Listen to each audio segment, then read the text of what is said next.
reason why you selected the livestock show and rodeo this year? Well, The lights were always bright around Elvis Presley, but the truth of his world lived in the shadows. Applause drowned out the doubts, and fame masked the fractures forming beneath the surface. In private, far from the stage and cameras, Elvis wrestled with feelings he never intended to share, rivalries that cut deep, trust that slowly eroded, and betrayals that left quiet scars. Then came a forgotten interview, never meant for the public, where Elvis finally spoke with painful honesty about the names and moments that reshaped his life. So, what could he have possibly revealed? Let's find out. The king behind the curtain. Everyone knew Elvis Presley as the man who never stopped smiling. He wore sparkly jumpsuits that caught the light like stars. He called everyone sir or ma'am, even when cameras were not watching. Fans screamed his name, and he waved back with that famous grin. Mothers trusted him. Fathers respected him. To the world, Elvis was a gentle giant wrapped in gold and velvet, a boy from Mississippi who never forgot where he came from. But that was the Elvis the world saw. Elvis behind closed doors was someone different. He was tired in ways that sleep could never fix. His eyes, which sparkled on stage, looked heavy when the curtains closed. He laughed with friends, but sometimes the laughter came a second too late, like he had to remind himself how. Fame had lifted him higher than anyone could imagine, but it had also built walls around him that nobody could see. Elvis loved music more than almost anything. As a child, he sang in church and felt the music move through him like electricity. When he first heard blues and gospel mixing together on the radio, something clicked inside his soul. Music was not just sound to Elvis. It was freedom. It was true. It was the one place where he could be completely himself without asking permission from anyone. But somewhere along the way, that freedom started slipping through his fingers. The more famous he became, the less control he had. Other people made decisions for him. They told him what to sing, where to perform, and how to dress. They smiled and called him king, but they treated him like a puppet. Elvis felt the strings even when others pretended they were not there. He never spoke about this pain in public. He was too kind, too polite, too careful. Elvis did not want to hurt anyone or sound ungrateful. After all, millions of people would dream of having his life. How could he complain when he had everything? But having everything does not mean feeling whole. And Elvis, for all his fame and fortune, felt pieces of himself going missing year after year. Late in his life, Elvis grew quieter. He spent more time alone, thinking about the past. He wondered about the choices that were made for him instead of by him. He thought about the people who became rich because of his voice, his face, his name. Some of those people smiled to his face, but made deals behind his back. Some of them promised to protect him, but protected their own wallets first. However, in a moment that almost nobody knew about, Elvis sat down and spoke his truth. Not for fame, not for revenge, not even for justice. He spoke because carrying secrets for so long had made him weary. He needed to say out loud what had been burning quietly inside him for decades. This is not a story about destroying a legend. This is a story about understanding that even the brightest stars carry shadows. Even kings get tired. Even men who seem to have everything can feel betrayed by the very people who helped build their throne. Elvis Presley was more than his music. He was more than his movies and his charm. He was a man who loved deeply and hurt quietly, a man who never planned to hold grudges but found himself carrying them anyway. When admiration turned into rivalry. When Elvis was young, he did not dream of being better than anyone. He just wanted to be near the music. He listened to everything. Blues singers on scratchy records made his heart pound.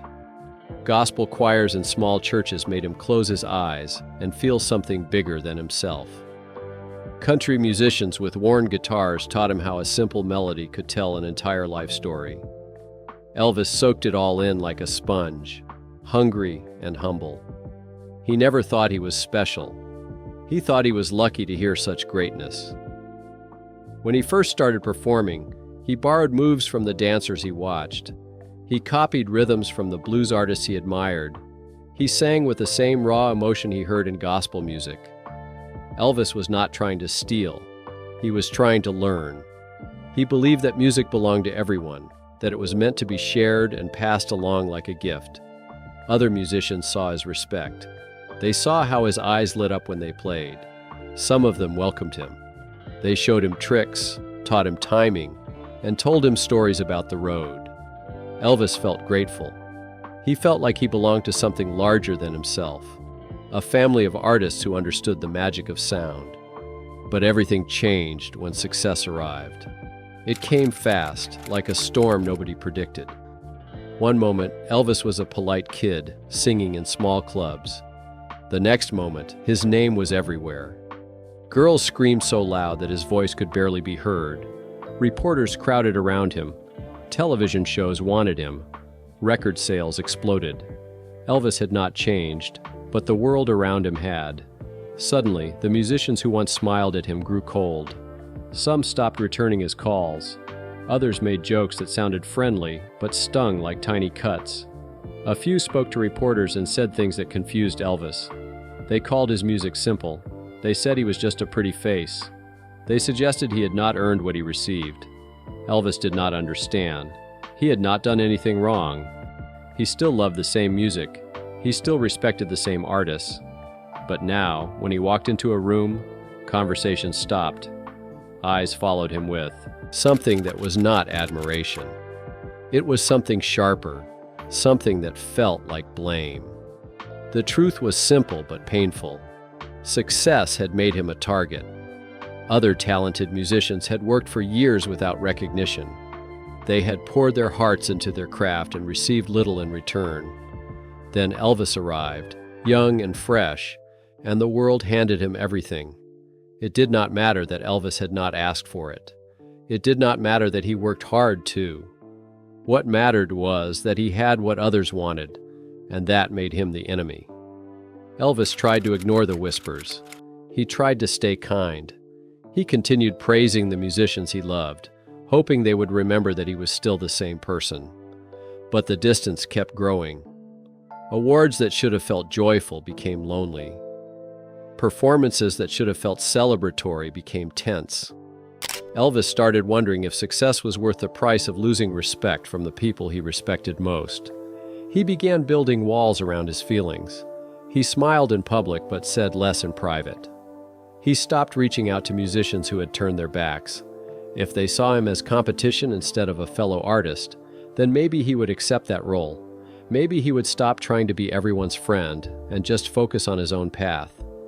But deep down, it hurt. Elvis had never wanted rivals. He had only wanted to belong to the music. Now, the music felt like a battlefield, and he was standing in the center, alone. Jealousy wears many faces. Elvis knew what jealousy looked like when it was aimed at him. He had seen it in the tight smiles of other performers. He had heard it in the comments that praised him with one breath and dismissed him with the next. But what surprised him most was discovering jealousy living inside his own chest, quiet and uncomfortable, like a stone he could not swallow. It started small. He would hear a new song on the radio, something fresh and different, and feel his stomach tighten. He would see another musician on television, moving the crowd in ways that felt familiar yet new, and wonder if people were forgetting about him. Elvis told himself these feelings were silly. He was the king. He had everything. But success does not protect anyone from fear, and fear has a way of disguising itself as other emotions. The music world kept changing. New sounds emerged, new faces appeared. Younger artists arrived with energy that reminded Elvis of his own early days, back when everything felt possible. Some of these musicians had grown up listening to him. They had learned from watching him. In a way, Elvis had helped build the stage they now stood on. He should have felt proud. Sometimes he did. But other times, he felt something closer to panic. The problem was not that other artists were talented. The problem was that they had freedom. They could experiment. They could change their sound, their look, their message. They could grow and shift and explore without the weight of being a symbol. Elvis, on the other hand, was trapped inside an image. People expected him to be a certain way. They wanted the jumpsuits, the big performances, the charming smile. When he tried something different, critics said he was losing his touch. When he stayed the same, they said he was stuck in the past. He watched musicians reinvent themselves over and over. They sang about new ideas. They challenged the rules. They earned respect for being bold. Meanwhile, Elvis felt frozen. No matter how hard he worked, people saw him as a relic from another time, a nostalgic memory instead of a living artist. That hurt more than he ever admitted out loud. There were moments when Elvis felt replaced, not in record sales or fame, but in something deeper. He had once represented rebellion, freedom, and raw emotion. Now, other artists carried that torch. They were the ones breaking boundaries. They were the ones making parents nervous and teenagers scream. Elvis had become safe, predictable, the performer grandparents approved of. He had not changed, but the world had moved on without asking his permission. Jealousy wore many faces in those years. Sometimes it looked like anger. Sometimes it looked like sadness. Sometimes it just looked like silence. The kind that fills a room when someone realizes they are no longer the center of attention. Elvis did not hate the musicians who rose around him. He just feared becoming invisible while still standing in the spotlight. And beneath that fear was an even harder truth. Some of the artists gaining praise had benefited from the doors Elvis opened. They walked paths he had cleared. Yet when people spoke about music history, his name was starting to feel like a footnote, a starting point rather than a continuing story. Elvis was still performing, still working, still trying.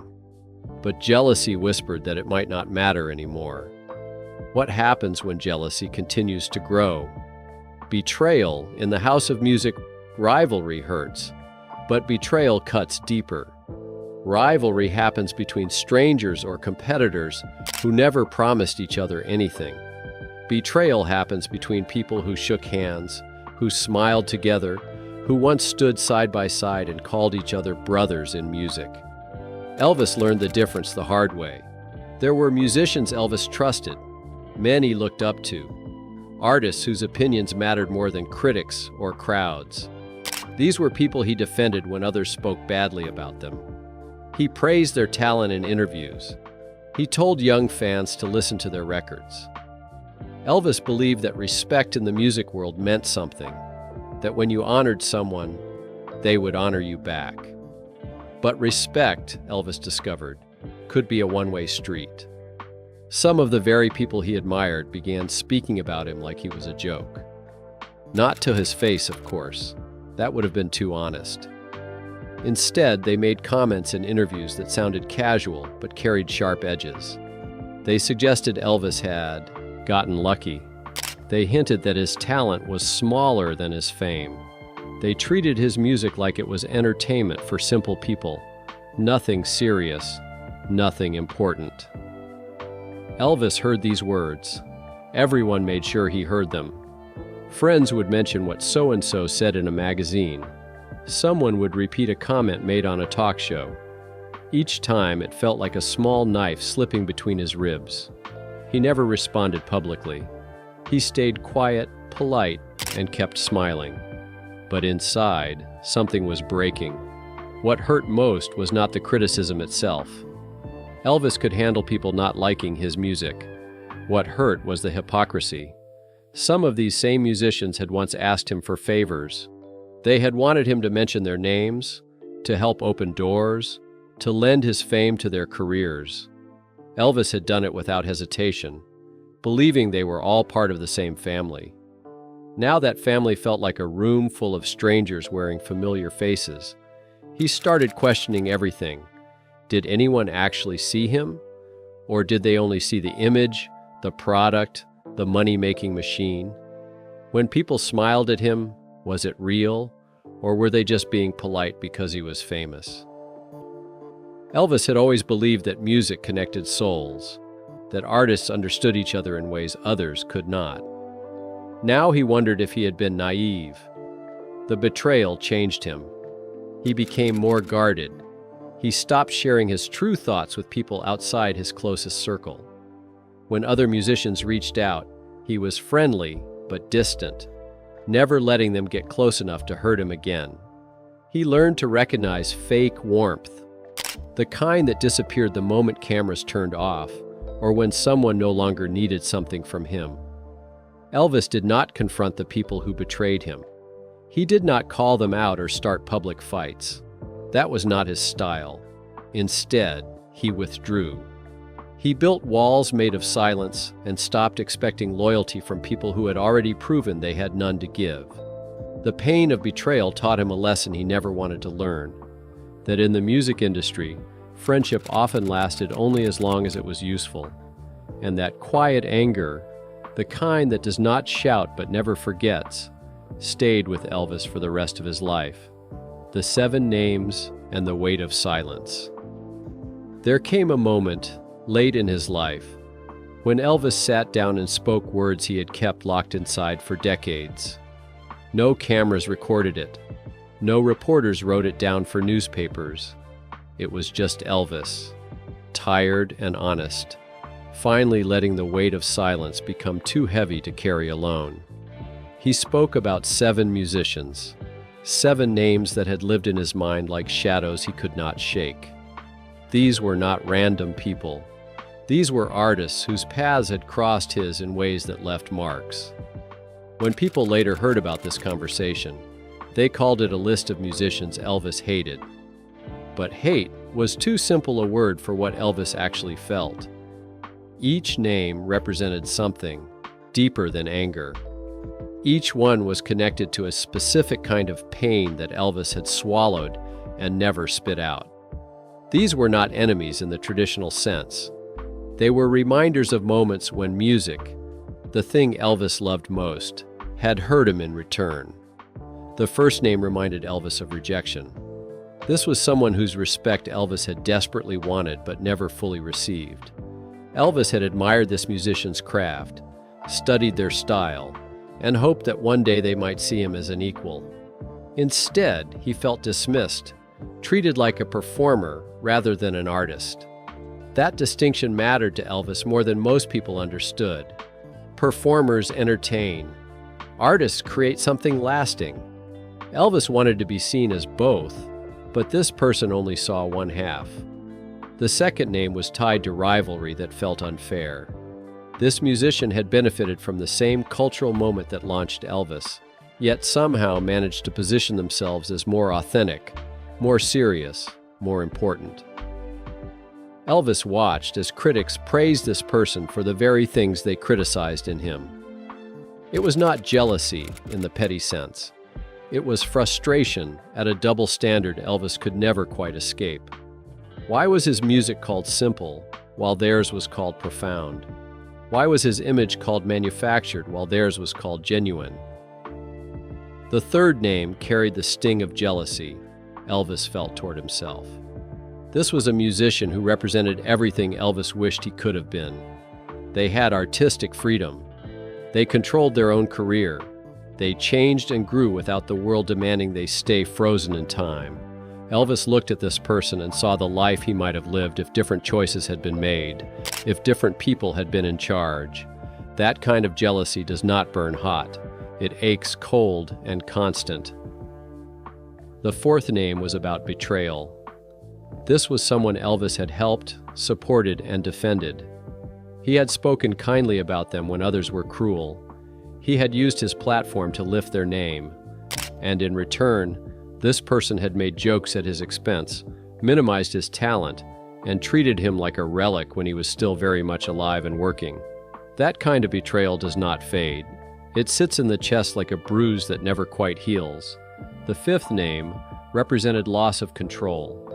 This musician had connections, power, and influence that reminded Elvis how little control he actually had over his own career. Watching this person navigate the industry with freedom made Elvis realize how trapped he was by contracts, managers, and expectations. It was not personal hatred. It was resentment toward a system that this person seemed to escape, while Elvis remained caught inside. The sixth name was tied to disrespect. Not loud, obvious disrespect, but the quiet kind that shows up in small comments and dismissive gestures. This was someone who should have understood what Elvis faced, who should have recognized the pressure and the weight. Instead, they acted superior, as if their struggles were more valid, their art more meaningful. Elvis had never asked to be worshipped, but he had hoped for basic respect from fellow musicians who knew how hard the journey was. The seventh name was the hardest for Elvis to talk about. This was someone who represented disappointment in the entire industry. This musician had once stood for something pure, something real, something Elvis believed in. But over time, Elvis watched them change, compromise, and become exactly what they once claimed to stand against.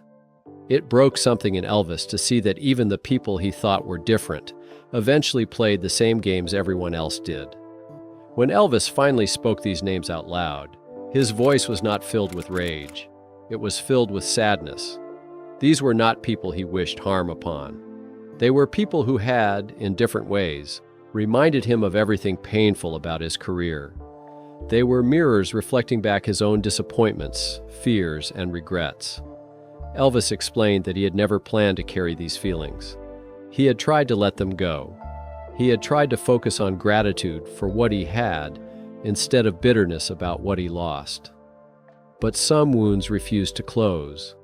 Some names stick in your mind no matter how hard you try to forget them. The weight of silence had protected Elvis for years. It kept him safe, kept him polite, kept him from burning bridges or creating scandals, but it also kept him lonely. It kept him trapped inside his own head, replaying moments and conversations that nobody else remembered or cared about. Speaking the names out loud did not erase the pain. It did not fix the past or heal the relationships that had broken, but it did something else. It allowed Elvis to admit that even kings feel hurt. Even legends carry grudges. Even the most successful people in the world can look back and wish certain things had been different. Elvis was not confessing to hatred.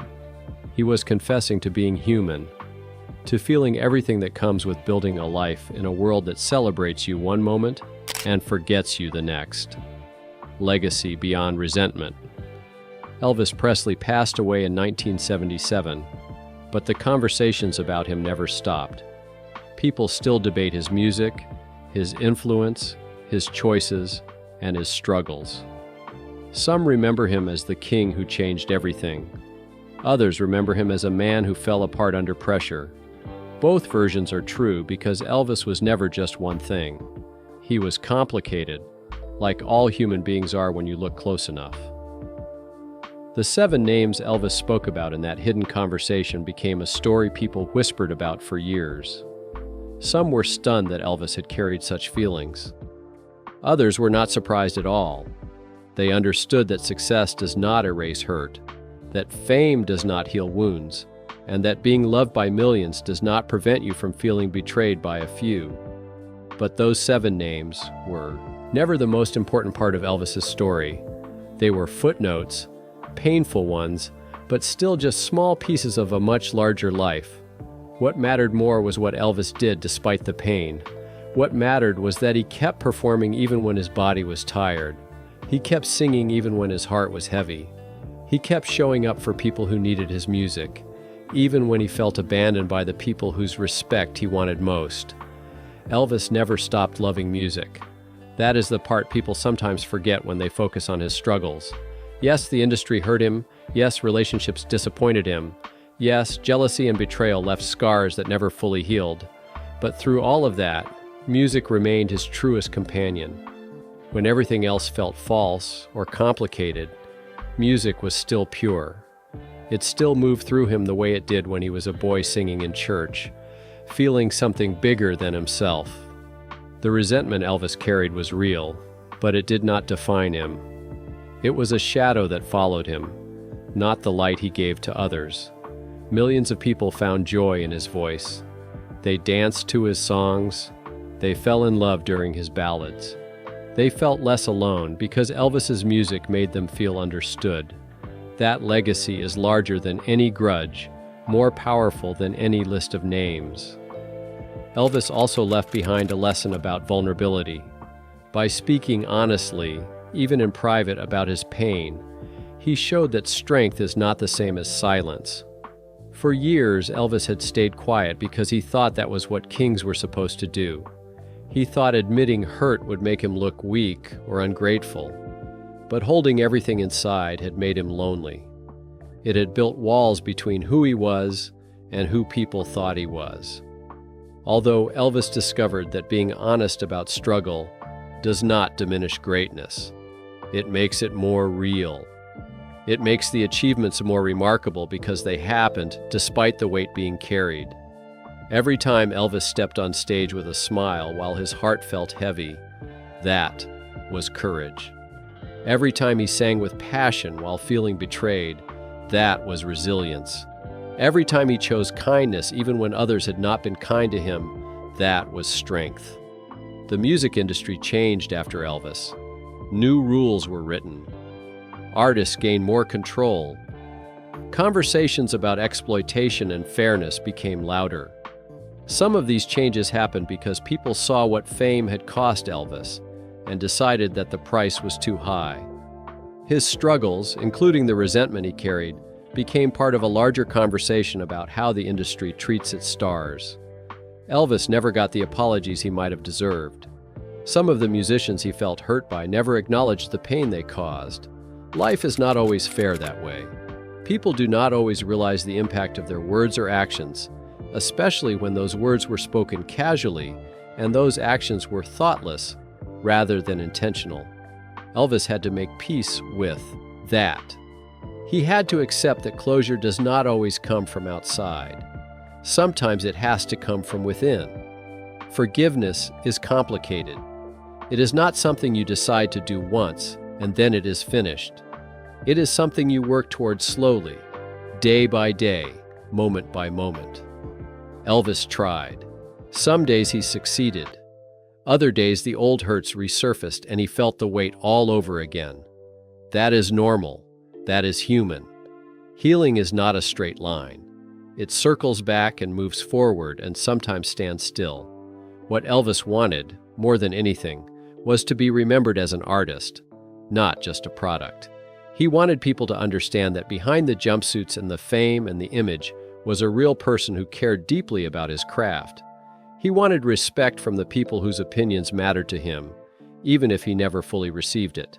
And he wanted his music to outlive the gossip, the scandals, and the pain. In many ways, he got his wish.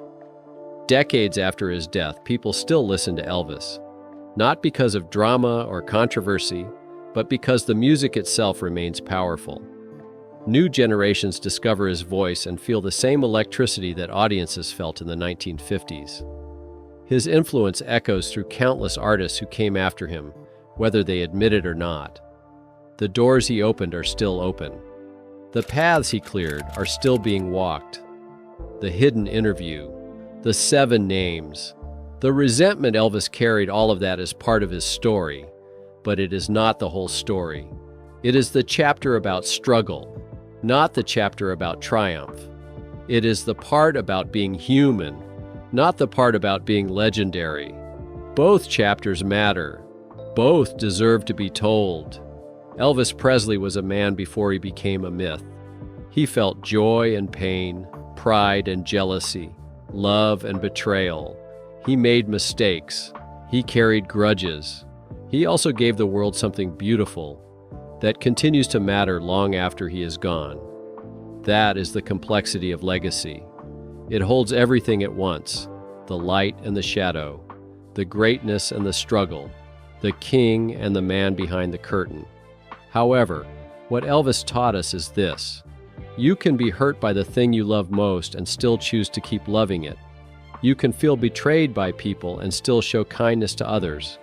You can carry resentment and still leave behind beauty. You can be broken in some ways and whole in others. You can be human and still be a legend. That is the legacy beyond resentment. That is the story worth remembering. Not because it erases the pain, but because it holds the pain and the glory together, acknowledging that both existed, both mattered, and both made Elvis who he was. He was always just a man trying his best to navigate a world that loved him and hurt him in equal measure. So what do you make of Elvis Presley's hidden confessions and the 7 names that quietly shaped his private battles? Were these feelings born from rivalry, betrayal, or the heavy cost of being the king?